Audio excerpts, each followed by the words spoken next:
فإذا قرئ القرآن فاستمعوا له وأنصتوا لعلكم ترحمون।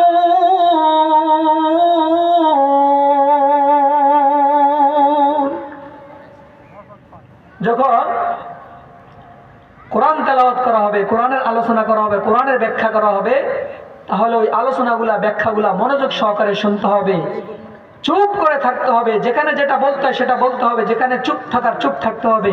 তাহলে এর দ্বারা আমার উপর আপনার উপর আল্লাহ তাআলা কি করবে? রহম বর্ষণ করবে। কথা বলেন ঠিক কিনা? এবং এই আলোচনার দ্বারা আপনার আমার ইহকালীন পরকালীন ফায়দা হবে। এই আলোচনার দ্বারা আপনার আমার জীবন পরিবর্তন হবে। কথা বলেন ঠিক কিনা? তাহলে জীবন পরিবর্তন করতে হলে আলোচনা যাই শুনবো না কেন, অল্প শুনবো, আমলের নিয়তে শুনবো, পরিবর্তন হওয়ার নিয়তে শুনবো, নিজেকে পরিবর্তন করার নিয়তে শুনবো, সমাজকে পরিবর্তন করার নিয়তে শুনবো। যখন এই নিয়তে শুনবো তখন ওই বয়ান দ্বারা আমার আপনার পরিবর্তন হবে, আমার আপনার আমলে আসবে, আমার আপনার পরিবর্তন ফায়দা হবে। কথা বলেন ঠিক কিনা?